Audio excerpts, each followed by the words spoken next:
programa de hoje, vamos conversar com o ex-ministro de Minas e Energia, que fez parte do primeiro escalão do segundo governo de Luiz Inácio Lula da Silva. Conosco hoje, Nelson Hubner. E ele vai trazer uma informação importante para nós, compartilhando o seu conhecimento, para que a gente possa estabelecer um paralelo sobre o que foi e os reflexos negativos da forma como a Eletrobras foi privatizada, para que esses erros não se repitam com o que nós tivemos recentemente de privatização da Eletrobras. Então, um comparativo dessa questão da privatização da Telebrás com a Eletrobras, para que erros não se repitam, refletir sobre o que é que pode ser revertido e até aqui acolá alguma comparação também sobre como as coisas aconteceram em relação à privatização de setores da Petrobras. Seja bem-vindo, ministro Nelson Hubner, ao nosso Espaço Cidadão. Prazer, Robson, estar aqui com vocês aí. Eu tenho participado de todos esses debates, né, desde a primeira tentativa de privatizar a Eletrobras, lá em 2017, que começou, e todo esse período todo, participando de debates no Congresso e em outros fóruns. E acho que a gente deve continuar questionando isso e avaliando como é que foi o processo, o que é que tem que ser feito, né? Sem dúvida. Ministro, e eu pediria que o senhor elencasse, por exemplo, os três pontos principais que o senhor considera erros que não podem ser repetidos nem, ou permanecerem né, de como aconteceu na Telebrás em relação à Eletrobras.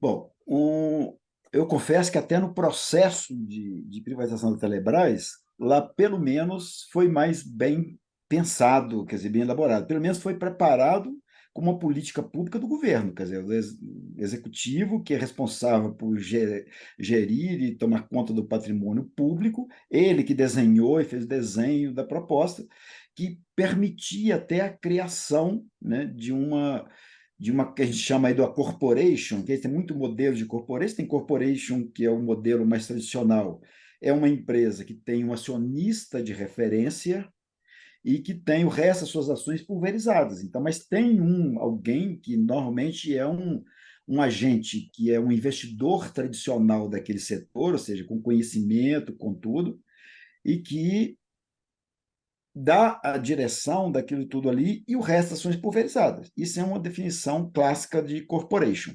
E que tentaram fazer na Eletrobras com outro modelo, que seria o quê? É a privatização com base na formação de corporation, aumento de capital, mas diluindo todas as ações. Não tem um acionista de referência.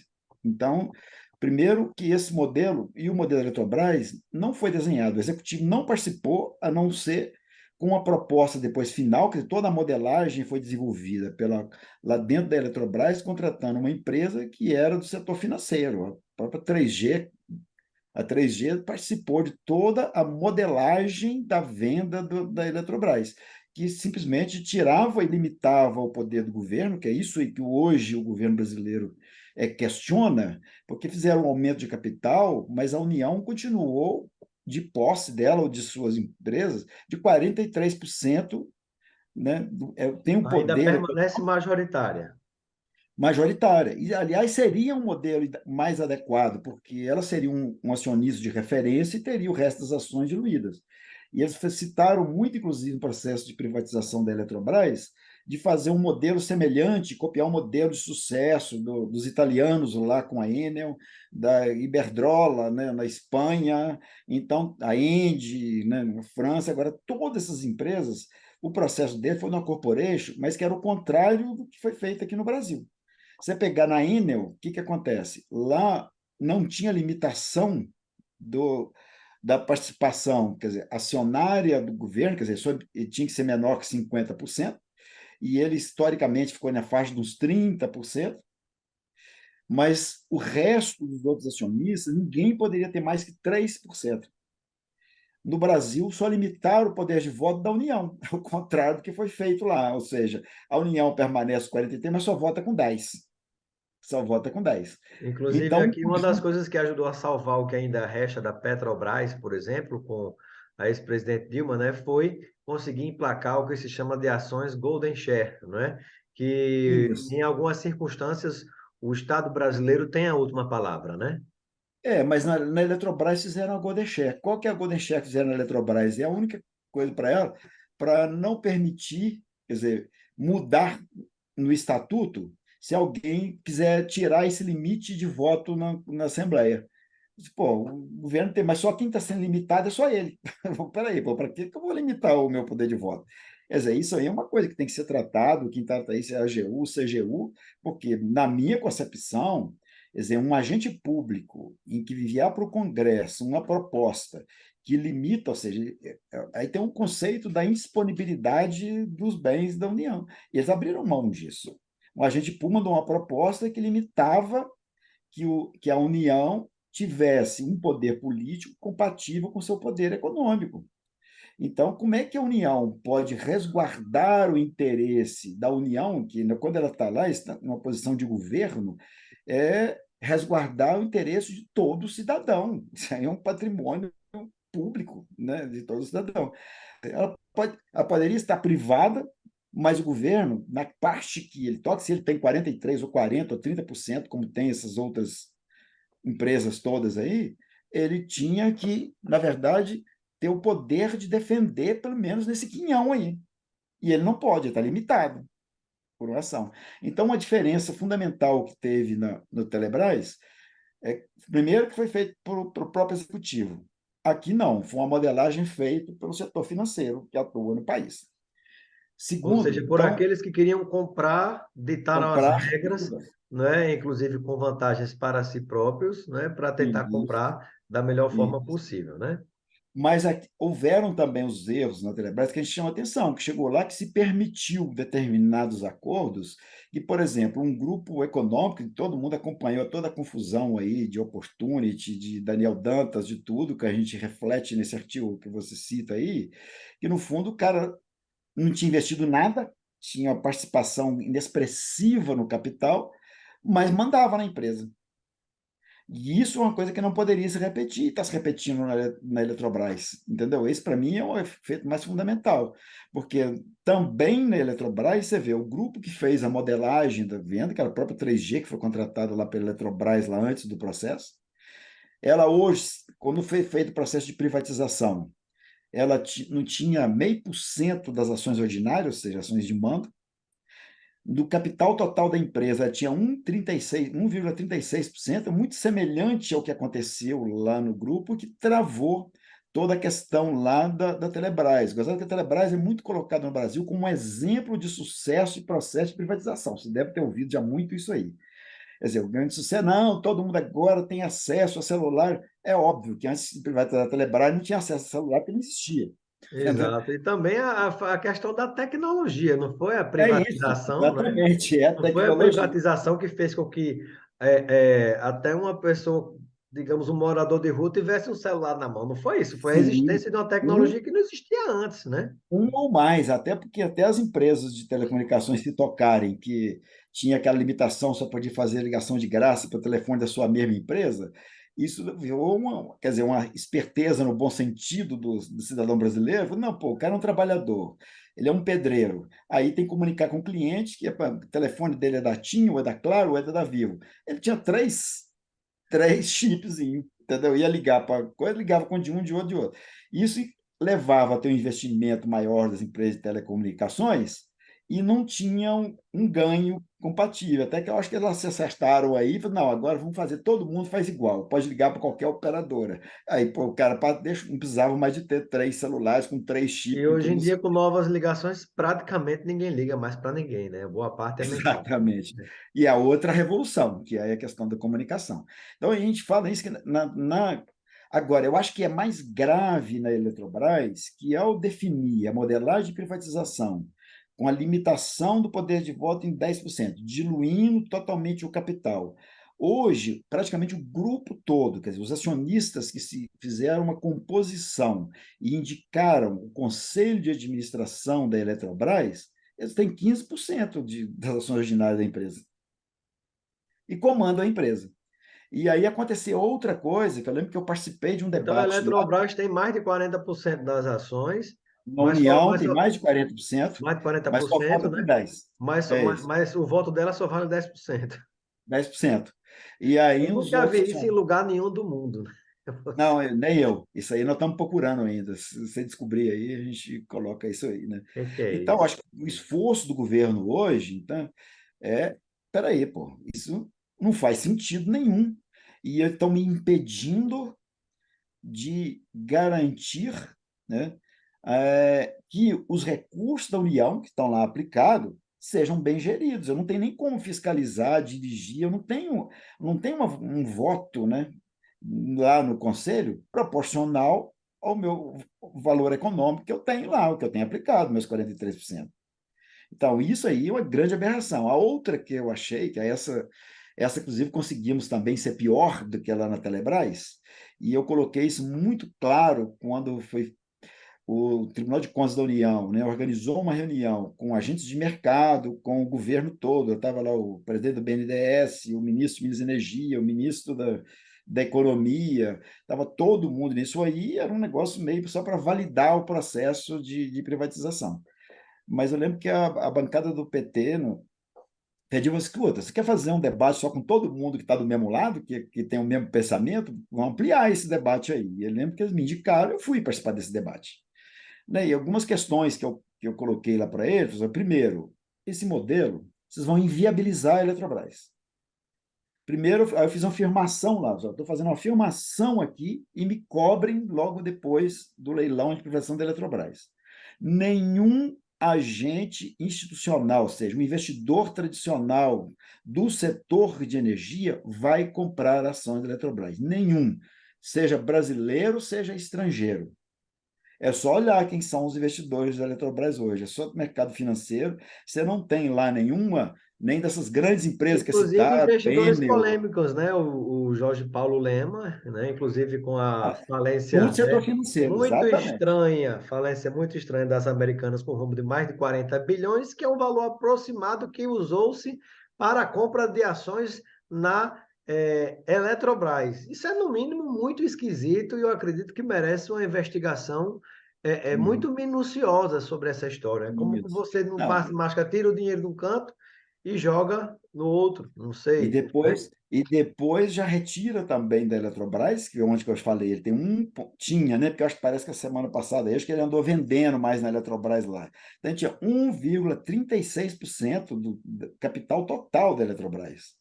E ele assinou lá a correspondência logo depois da privatização, fazendo a proposta, que encabeçou a lista lá dos acionistas, todos do setor financeiro, que propuseram a composição do conselho de administração após a mudança no estatuto da empresa. Então, é muito semelhante com a da Telebrás, que a gente deveria investir, quando um acionista do setor financeiro, com participação quase nenhuma, ou seja, se a empresa quebrar, ele vai responder por quanto? 1,36%. Se a Eletrobras quebrar, nós, que eu estou falando, o governo, mas o governo não é que paga isso, né? Aquilo ali é um patrimônio Mas da absorve mais de sociedade quarenta por brasileira. cento, né? É 43%, que aquela vai para. lógica, né, do extremo do capitalismo, né, do neoliberalismo, do lucro exacerbado. Você privatiza os lucros, mas na hora do prejuízo você divide com todos, você Exatamente. socializa através do Estado, que todos querem que seja um Estado mínimo. Mas mínimo É, para quem, né? Mas o Estado tem que ser grande exatamente. na hora de socorrer quando as empresas quebram. Mas detalhe, empresas quebram e os proprietários por trás terminam milionários, né? É outra curiosidade Sim. no que acontece no Brasil, né? O acionista que você colocou aí, se a empresa quebrar, o que vai acontecer? É um e pouco por cento. Eu acho que não vai fazer muita falta aí, né, para o grupo lá, né? Entendeu? E agora, nós vamos ter que pagar isso. Esse rombo vai ter que ser coberto, né, pela União, que usa o quê? O nosso recurso, nossos impostos, que a gente Como já paga. se colocou, inclusive, né, aquela cláusula de obrigatoriedade, que eu achei outro absurdo, de ter que utilizar energias, a energia daquelas indústrias termoelétricas, que custam uma fortuna, mas isso na conta de nós, consumidores, não de quem comprou essas ações da empresa, né? Que foi outra esperteza do contrato, que é um crime de lesa pátria, né? Não, esse é mais um, né? Porque, na verdade, isso aí não tem nada a ver com privatização da Eletrobras, porque não deveria ter. Por que que eu tenho que obrigar, né, contratar, o país contratar usina térmica no norte e nordeste do Brasil, térmica e mais grave do que essa usina térmica, que a usina térmica pode ter seu lugar aí, principalmente no centro-sul do Brasil, até para equilibrar, onde você tem uma expansão muito grande de geração solar e eólica. Mas térmica é inflexível. Quer dizer, você tem que fazer que hoje mudou completamente a relação. Por exemplo, todas as grandes linhas de transmissão foram construídas interligando o sul-sudeste do Brasil com o nordeste para suprir de energia o nordeste, ou seja, a energia era para ser levada para o nordeste, porque tinha uma geração menor do que a sua carga. Hoje, o Nordeste brasileiro é que garante o suprimento de energia no Brasil. O Nordeste é exportador de energia, o Norte e Nordeste, vamos falar assim, durante todos os períodos do ano. Nesse início do ano, se exporta muita energia das hídricas do Norte, Belo Monte, Tucuruí, Madeira e tudo mais, porque é o período de quando tem muita chuva, igual esse ano está chovendo muito bem, dentro da normalidade, aí, quadro normalidade. Então, e lá, Belo Monte não tem reservatório, não tem como armazenar. No Nordeste tem. Então, no Nordeste, o que está acontecendo nesse momento? Armazena-se a energia gerada, principalmente de eólica, nos reservatórios das usinas hídricas e as usinas que não têm reservatório praticamente estão exportando, atende toda a carga. Praticamente a eólica sozinho atende hoje toda a carga do Nordeste. É um negócio assim. Isso é absolutamente O irreversível, porque lá Nordeste já praticamente autossuficiente em energia, considerando, por exemplo, praticamente as não, é energias. Já é totalmente, então. totalmente. Só com assim, se você pegar só eólica, com a solar, que agora já começa a aparecer também aí durante o dia, lá em onde venta menos, inclusive, só as duas praticamente atende 90 e tantos por cento do dia. Só tem um períodozinho ali entre 5 e pouco da tarde até 7 e meia da noite, que dá 5% da carga lá, que ainda entra um pouquinho de hídrica. O resto de hídrica e térmica do Nordeste é toda exportada para o Centro-Sul. Então, na hora que bota um absurdo que você falou, que eu vou botar 6.000 megawatts de térmica no Norte e Nordeste, sendo que lá não tem onde colocar essa energia, e inflexível, que inflexível quer dizer o quê? Tem 6.000, mas 4.200 tem que ficar gerando o tempo todo, dia e noite, sem parar. Vocês não têm onde colocar. O Brasil, nós vamos ter que pagar mais um mundo de linha de transmissão para trazer essa energia para o Centro-Sul, ou vamos ter que ficar desligando eólica e solar no Nordeste, que quanto que custa para gerar com energia eólica? Zero, é vento e é sol com a solar.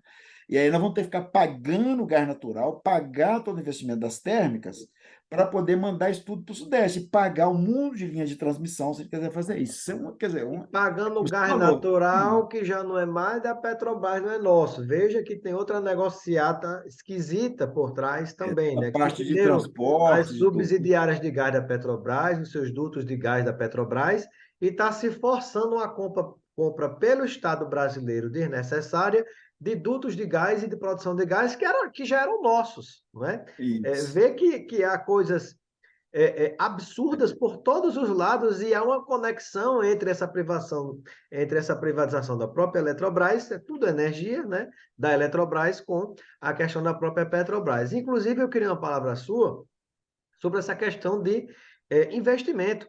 Há um tópico muito importante que o presidente Lula, no seu terceiro mandato, tem tocado, que é a necessidade de que as empresas que compraram alguns pedaços da Petrobras e subsidiárias façam investimentos. Hoje só estão tirando. Dissolveram, inclusive, uns fundos garantidores, não sei se a palavra correta é essa, por exemplo, de aposentadoria do pessoal, dos funcionários da Petrobras, e Função. transformaram isso em lucro para dividir com os acionistas. Né? Venderam partes da Petrobras depois que compraram e jogaram para dentro o patrimônio como se fosse lucro, distribuindo com acionistas. Distribuíram Distribuindo, lucros distribuindo futuros. 103. Pois cento e é, três por cento do lucro. Ou seja, você tem que endividar para fazer distribuição de dividendo. exatamente. Como é que você distribui mais lucro do que o que você ganhou, né? Isso é um assalto, né? Isso é um assalto, né? Então, assim, esse tipo de coisa está acontecendo com a Petrobras, e aí o pessoal geralmente fala, não, quando privatiza vai haver investimento. Qual o investimento da Petrobras no Brasil depois que se vendeu os pedaços? Do mesmo jeito, eu lhe faço a pergunta agora, né? O que é que a Eletrobras vai investir no Brasil diante de mudanças, de novas tecnologias que estão surgindo e avançando no Brasil e no mundo, né? Eles vão só querer arrancar nosso dinheiro aumentando tarifa energética, ou os que compraram partes da Eletrobras vão fazer algum tipo de investimento? Isso aí, a gente vou mostrar isso de forma até bastante clara, porque depois que ela foi privatizada, já houveram diversos leilões, por exemplo, de transmissão. Em quantos a Eletrobras entrou? Nenhum. Zero. E todo o discurso é que a empresa seria capitalizada e que teria, então, recursos para fazer investimento. Até agora, nada. Nenhum. Então, esse, para mim, é a coisa mais grave que tem nos processos de privatização, porque, para mim, eu discuti isso muito lá no Congresso, ou seja, não é questão do que é privado ou que é estatal, que é mais eficiente, ou mesmo você tem eficiente de empresa do Estado, tem empresa eficiente no setor privado, como tem ineficiente nos dois lugares. Lá no norte, não Agora, me lembro qual estado, andou ficando um apagão, né? A administração é privada, né? Não lembro qual foi o exatamente, estado. né, linha de transmissão, lá, É, uma empresa que tinha lá, e nessa hora, por exemplo, como o Estado tem uma participação forte, né, nas empresas, ela que vai socorrer, porque ela não pode ter uma obrigação maior que é garantir o suprimento de energia para todo mundo. Então, é o seguinte, normalmente o que acontece nesse processo, é falar assim, gente, tá bom, você quer vender? Vamos fazer assim, vamos separar, já que tem que separar a Eletrobras, pega tudo que está pronto, larga quietinho numa empresa, quando não tiver que se criar a tal da ENBPar, que é para ficar com os ativos de Itaipu e de nuclear, por que não deixaram dentro dessa empresa todas as usinas, sistemas de transmissão que já estavam amortizados? Então, larga lá essa empresa. Tá bom, privatiza aqui. Ó, o investidor não quer ganhar dinheiro? Sim, o Brasil permite isso. Desde o primeiro governo Lula, teve muito mais investimento privado e toda a expansão do setor elétrico do que investimento público, mas ele vai correr o risco, ele entra lá e compete, inclusive com as empresas estatais, que garante, inclusive, uma competição real no mercado. No aí você tem mínimo a tem competição isso real. aí, Quer dizer, a entendeu? pessoa vem na E companhia elétrica e diz, não, é porque vai haver competição no mercado. Eu digo, tá, então quer dizer que na vai. minha casa vai ter duas tomadas para eu escolher qual é a companhia Não, elétrica que eu vou isso não ligar existe. o meu É. liquidificador, o meu ar-condicionado? Isso não existe. Toda a teoria é muito isso, vai ter competição, vai baixar. Não é por aí. Você tem o que é um mercado perfeito, que sim, se você fazer. Um sabonete, tá bom. Vai ter 500 empresas, quanto mais tiver, melhor mesmo, porque você vai manter a competição e tudo. Mas também, se os caras fizerem um conglomerado lá e impor um preço para a gente, vou fabricar o meu sabão em casa e vou tomar banho com ele. Agora, energia elétrica não dá para fazer essa mágica aí, pelo menos por enquanto, agora estamos começando. E interessante que, assim, então todo o desenho foi feito para privatizar com aquelas usinas todas que já estão amortizadas, linha de transmissão amortizada, que o custo é baixíssimo, transforma esse contrato que eles tinham, que era através de serviço público, contrato de concessão de serviço público. Não, agora é um produtor independente, vende energia para quem quiser, com o preço que quiser. E um treco que não tem investimento. Então, é só lucro. É como o petróleo que você falou lá, o poço está perfurado lá no pressão, um poço imenso, e vai alguns anos tirar petróleo. Então, é o seguinte, o lucro que der, distribui para todo mundo. Só que daqui a pouquinho vai secar o E poço. Aí, lembrando que nessas horas, os grandes investidores já se mandaram e é, alguém vai ter que arranjar o dinheiro para fazer o investimento lá. e, Então, eu acho o seguinte, quando o que está pronto, deixa, gente. Isso aí não bota dinheiro na economia, você simplesmente mudar de dono. Por isso que dos outros países, eu não estou falando de país comunista, não. Você pega se os você Estados Unidos, comprar e investir para expandir, aí tudo bem, é outra coisa, né? Agora você sim, comprar barato, o que nós construímos e investimos de conhecimento, ciência, tecnologia, né? Estrutura, infraestrutura, e já você pagamos, está simplesmente pronto. já está pronto, né? Aí não existe investimento, é você comprar É. barato algo que já está prontinho, né? Por isso, algumas tecnologias mais ainda. Você pega a usina hídrica, por exemplo. Nos Estados Unidos, todas usinas hídricas, a não ser umas muito pequenininhas lá de bombeamento e tudo, está tudo na mão do Estado. Pô, mas Estados Unidos ninguém pode acusar de ser um país comunista ou não sei o quê. Pelo contrário, é símbolo de liberalismo econômico, que montou a regulação toda. Mas os caras, pelo menos, pensam, gente, é burrice eu botar esse combustível no mercado, isso vai aumentar o custo de energia para a sociedade, vai impedir de desenvolver minha indústria, comércio, o cidadão poder pagar pela energia. Então, ele mantém aquela energia sob controle dele. 3/4 do sistema de transmissão americano é todo estatal. Está tudo na mão do Estado. Tudo com tarifa regulada e tarifa pelo custo definido pelo regulador. Não tem sinal de mercado, tem nada. Nunca vi ninguém lá O reclamando. símbolo do império capitalista, né? Isso. Agora, no Brasil, não. Não, tem que vender para poder aumentar a competição e ter investimento. Isso não faz E há sentido. empresas estatais comprando nossas estatais, É isso aí. não é? Isso, é, Da isso aí é China, bastante né? previsível. Eu De lembro outros quando foi países, né? foi vendida as usinas da CEMIG, que não aderiu lá na época da medida provisória, que todo mundo xingou lá da 579, virou lei e tudo, para receber pagamento em cotas, né? Essa energia, a usina está amortizada, vai ter uma tarifa, não era nem como nos Estados Unidos, que é tarifa pelo custo, não. É uma tarifa regulada pela média dos preços disso aí tudo, de custo de operação e tudo, que se o cara for mais eficiente pode ganhar mais, ou for menos eficiente vai ganhar menos, mas ele vai ter aquilo ali mais um preço que atende à sociedade. E aí a CEMIG não quis, então, pela legislação, você tinha que fazer um leilão. Venderam. Lá nos debates do leilão, lá no Congresso, eu falei assim, sim, nós vamos privatizar a empresa, tinha um bônus de outorga, como teve agora, de 12 bilhões de reais naquela época, que ia ser incorporado ao preço da energia. Nós vamos pagar de novo tudo que nós já pagamos. E aí eu falei, fiz a segunda previsão lá. Primeiro, nós vamos vender uma estatal brasileira, as usinas todas que estão no mundo do Estado brasileiro, para uma estatal que deve ser ou chinesa, ou francesa, ou italiana. Eu errei, porque lá que foram mais lotes, cada um comprou um. Então, todas as usinas lá ficaram na mão de empresas estatais de controle estatal do governo italiano, francês e chinês. Então, É. pô, está pronto, não está pronto, larga, pendura lá na NBPAR lá, é para operar e manter aquilo em condições adequadas, porque o preço é muito baixo. Agora, o que é que você vai fazer para investir e expandir, né? Essa é a pergunta em relação aos investidores, né? Essa aí Investidores, agora está entre mais aspas, né? fácil. A turma que tentou comprar barato que já estava pronto, né? Agora o pessoal deu muito azar também, entendeu? Porque, na verdade, eles desenharam isso com esse modelo que eu falei. Eu estou com as usinas todas prontas, amortizadas, incluíram no processo de privatização o que se chama de tal da descotização, que é todas aquelas usinas amortizadas, que foram renovadas concessões. O consumidor, inclusive, garantiu, e aquilo tem um contrato com o consumidor, que também a lei passou por cima, que durante 30 anos vai receber aquela energia corrigida lá com IPCA, não sei mais o que, mas com aquele valor lá da cota. Ah, não, descotizaram, agora eu estou independente. Eu lembro que eu trabalhei na transição também agora do governo, e a gente colocou lá com as consequências da privatização, falou assim, ó, eu deveria rever o cronograma até de descotização, que é isso impactar muito a tarifa do consumidor. Na hora que a gente viu, e aí nós entramos lá na mesma comparação com o sistema Telebrás, que é a mudança, o salto tecnológico. A realidade nossa hoje é que a nossa expansão vai toda se dar a partir de solar e eólica. E algumas outras fontes que vão ser complementares, que vão garantir, ou seja, é a segurança energética, o equilíbrio disso aí tudo. E o Brasil, como tem muita usina com reservatório, provavelmente nós vamos ter que mudar toda a forma de contratar as usinas hídricas. Que os reservatórios das usinas, mais importante do que você gerar energia nele, vai ser você acumular energia de solar e eólica e garantir a segurança do abastecimento.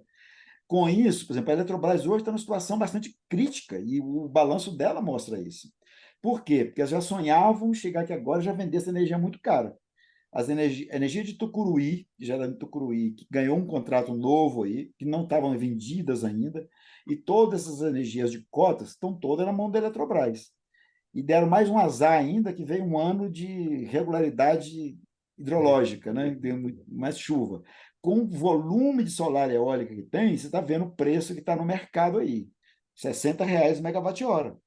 E se você estrutura isso adequadamente, então a Eletrobras deixou de estar recebendo energia de cota aí de 100, R$ 110 e almejava, você vê nos estudos de privatização, é que eles iam vender isso a 270, 300 e poucos reais megawatt-hora, ela não está conseguindo botar isso no mercado, porque o mercado ninguém bota energia acima de R$ 130.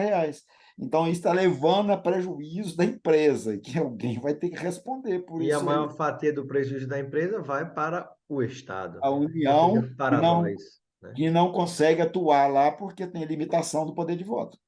Impressionante. Quer dizer, Tem isso mais de aí que é 40% das ações, mas só pode opinar com base em 10%. 10, É um 10. absurdo. Agora, caminhando para próximo de finalizar, ministro, estamos Hum, conversando, para você que ligou a televisão agora ou a internet, acessou a internet agora, estamos conversando com o Nelson Ubner, que foi ministro de Minas e Energia no segundo governo de Lula e também participou da equipe de transição nessa área energética. Eu gostaria de lhe fazer uma pergunta sobre qual a relação da questão da Eletrobras, da produção de energia, com o controle sobre as águas, não é que é outro recurso absolutamente comum a toda a população brasileira, é um comum, e também é um recurso absolutamente estratégico, como a própria energia. Eu queria uma palavra final sobre isso e depois, para a gente terminar a entrevista, vamos falar sobre chances reais de reverter alguns desses tópicos, né? Então, primeiramente, eu peço a palavra sua sobre essa questão da relação entre essa produção de energia, essa compra da Eletrobras completamente desastrada, como ela aconteceu na venda de algumas partes, com a questão da gestão, do controle da água. ok, não. A base de toda, né, suprimento energético nosso ainda é baseada nas hidrelétricas. Você tem toda uma regulação no Brasil por parte da Agência Nacional de Águas, por parte da área de meio ambiente, por parte da Eletrobras, e com isso limita, por exemplo, a gente, quando vai construir uma usina nova, tem uma parte só da água que vai ser usada para energia elétrica. Todos os outros fins são definidos em portarias da ANA e depois lá a ANEEL sacramenta isso, que limita que a gente forma nessa tal da garantia física. Só que está tendo outra transformação, essa que eu falei. Mas antes o que sobrava, ó, você pode comercializar isso aqui de energia. E essa energia é que rentabilizava o investimento que era feito para construir a usina. Só que agora muda o papel. A energia, a usina hídrica vai ser muito mais ela garantir a segurança e a água. Então a gente constrói uma usina hídrica e fala assim, ó, você vai construir, você vai ter direito a comercializar, por exemplo, Belo Monte, 4.500 megawatts médios de energia, e aí era lá no edital, e potência associada. Muito próximo a Mena, vão contratar, assim, ó, você vai construir uma nova usina, você vai ter uma potência de tanto e energia associada. Você não vai saber nem quanto que é energia. Então, assim, se muito se fala no Brasil, isso não, a liberação tal, e a modernização do setor elétrico, e, inclusive, assim, a competição, e até se fala, assim, uma barbaridade para mim, que é o tal de despacho de energia por preço. Significa, aí sim afeta essa questão fundamentalmente que você está colocando. Ou seja, o preço está ótimo, eu jogo a água toda fora e tudo mesmo. Só que se você não mantém determinado nível de água, ali tem água que vai para suprimento humano, vai para não sei o quê, para As irrigação. irrigação, né? Então, isso aí está muito intrincado, e isso aí, por isso que é fundamental você ter, primeiro, uma regulação muito forte e ter sempre uma presença do Estado, como ele tinha, mesmo que sendo minoritário. A maior parte das, primeiras grandes usinas do Brasil só foram feitas porque tinha uma participação da Eletrobras estatal. Não teve nenhum leilão de empresas, de usinas grandes no Brasil que teve um único consórcio, uma única empresa privada participando lá do leilão. Todos os consórcios que participaram do leilão de Belo Monte, Santo Antônio, Giral, Telespires, tinham associação de empresa privada, mas com um braço da Eletrobras, ou da CEMIG, ou da Copel, de outras empresas estatais. Porque você tem muito risco associado a isso. Então, na hora que você tira isso, se o Brasil agora, com a Eletrobras privada, sem uma empresa estatal, faz um leilão de uma usina grande de energia para ver quem que vai comprar, não vai, ou então vai ser um preço estratosférico. Então, isso tudo são consequências desse processo, né? Sem dúvida. Ministro, e para finalizar, eu gostaria de uma palavra sua sobre desses aspectos em relação à Eletrobras. O senhor acredita na perspectiva real de reversão, né, a condição política, jurídica, para reverter alguns desses principais tópicos, né? Por exemplo, essa questão de nós temos 40% das ações, mas só temos direito de voto em relação a 10%, além de outros absurdos. A chance real de reversão? Eu acredito piamente nisso, ou seja, que na medida que, até hoje, até com o retrato que a gente já está vendo aí de tudo isso aí, E, e é que a gente fala, gente, isso não existe no setor, quer dizer, e a União está fazendo isso, a DGU com certeza está preparando os seus processos lá, e eu tenho muita esperança que isso se reverta, porque eu não estou nem discutindo a questão da decisão política, vamos reestatizar, não vamos reestatizar, não, vamos bater aqui lá, agora, é a defesa do patrimônio da União. Acho que isso aí ninguém pode abrir mão.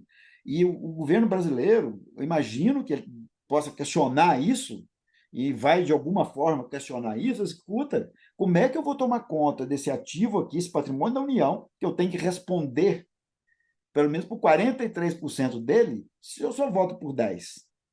Então, assim, eu acredito piamente que num tempo não longo, a União vai restabelecer esse direito dele lá. E não estou falando, vão agredir, vão rasgar a lei. Não, não, não. É restabelecer princípios que já estão na lei, que é a E indisponibilidade há de um princípio intervenção. que todo contrato abusivo é nulo em si mesmo, né? Toda cláusula abusiva é nula em si mesmo, não tem o menor cabimento esse tipo de coisa, né? É.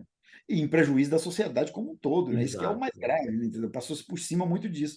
E eu acho que a justiça é a instância para isso. E eu acho que, com certeza, esse governo vai buscar essa questão. E eu acredito que é tão absurda esse cenário todo que a gente está colocando aí, e até pelos exemplos que a gente está vendo, de um grupo que não tem coração nenhuma, praticamente ter o controle de uma empresa dessa. E é um grupo que está mostrando, a gente está vendo os resultados aí, que O praticamente está calote do Jorge aniquilando. Paulo Lema nas Americanas, né? Como é que essa pessoa vai Sim, mandar na e não Eletrobras falo que nem só trata da Americanas. energia do país, né? Você vê, a Americana que já controlava ali submarino, mas outros agentes varejistas, foi consolidando aquilo tudo. Na hora que um grupo desse, se um grupo vai à falência completa aí, você está, inclusive, tirando tudo que se fala aí para aumentar a concorrência, ou diminuir a concorrência, né? Porque os tabagistas brasileiros vão ter muito menos competição, vai ter muito menos competição do que tinha antes. Porque grandes redes aí, com o próprio Ponto Frio, Submarino, Americano, tudo num conglomerado que de repente faz água. E aí diminui a competição no país, né? Sem dúvida. Muito bem. E Hum. para finalizar, mais algum aspecto que o senhor acredita que é possível reverter nessa questão da privatização desastrosa da Eletrobras?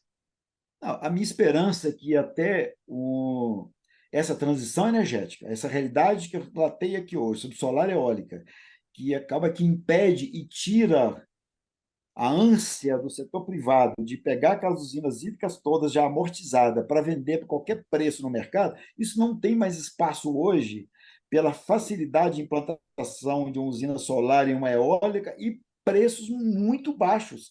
Elas conseguem ter preço compatível com a usina hídrica já amortizada.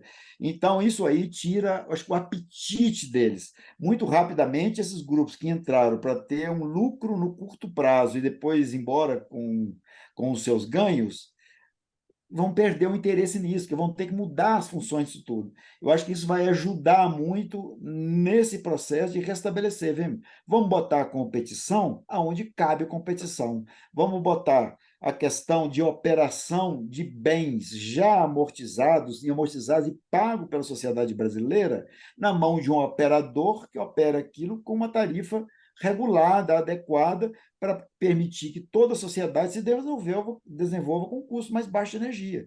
Então, eu acho que esse nível de racionalidade vai ser muito exposto pela realidade até tecnológica e vai ajudar todo mundo a repensar um modelo adequado para otimizar isso. E vamos botar, quem não gosta de competição, não é aumentar a competição e tudo, vamos botar competição na expansão. Vamos disputar para ver quem vai fazer as usinas e tudo, e não tem nenhuma restrição na legislação brasileira do investidor privado investir nisso, como não teve nos dois mandatos do governo Lula, todos os mandatos do PT aí. O modelo, aliás, foi feito em 2004, no início do primeiro E mandato do termina governo, chegando aí dinheiro público também, BNDES, por aí vai, né? Sempre tem Estado financiando tudo, presente, né? também isso, exatamente. Mas o Brasil colocou uma rede que para o país é fundamental, porque é um bem essencial para desenvolver o resto da economia, né? Perfeito. Agradeço a participação do ex-ministro de Minas e Energia do segundo governo Lula, Nelson Rubner. Muito obrigado pela sua presença, ministro. Seja sempre bem-vindo. Muito obrigado, Rosa, muito obrigado a todos aí que têm pacientemente, gostam de acompanhar aí o canal aí, que mostra uma visão também diferente, né, da realidade que se prega aí, para tentar mostrar que, né, nem tudo é daquele jeito que muita gente coloca aí nas redes aí, tentar mostrar uma visão diferente e mostrando de interesse do país, interesse do cidadão. Parabéns aí para o seu trabalho e parabéns a todos aí que estão acompanhando nosso debate aí. Obrigado, ministro. Obrigado.